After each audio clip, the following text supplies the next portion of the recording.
Now things have changed, and technology's changing, and we're getting multiple lines being run through towns and stuff. But for a long time, towns would license only one cable company because it was cheaper for the company to produce the cable for everybody, the television for everybody.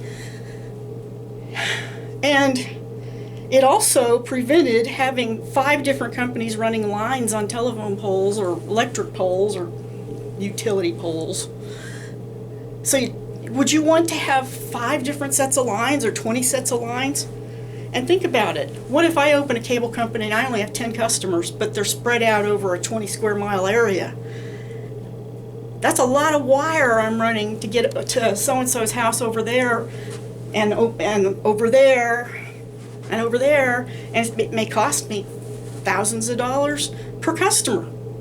Whereas if we have one cable company,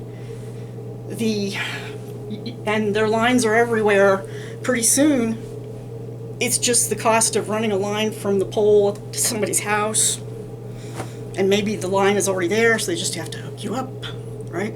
So we let them exist, but we have to keep control of them, because they will. You've been hearing in the news about the guy who got the monopoly on the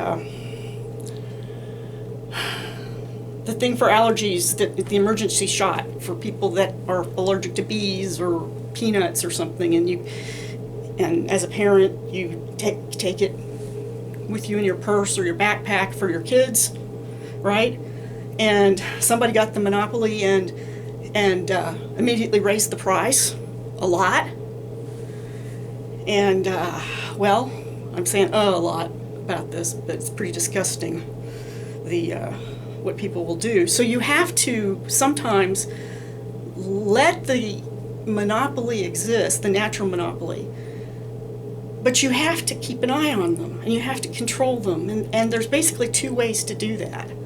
One is to own them, like we get our electricity from Tennessee Valley Authority, TVA, and that's government owned. Or you regulate them, and that's not much easier or better. It's an iffy situation.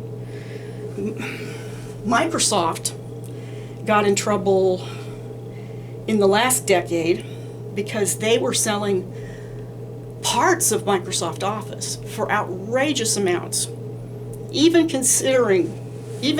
without considering the effects of inflation. I remember I wanted to buy Microsoft Word, and it was $400 just for Word. And so it was outrageous. They could get away with it. Everybody needed it. And the government sued them, and it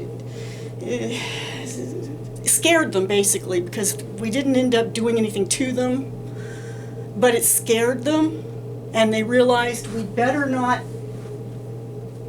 put the price as high as we can, because they're going to come down on us and regulate us, and we don't want that. So maybe that's a third thing, scare them. But we have to keep control of them. So regulate, own it, or threaten to regulate. That's enough, you think? Okay.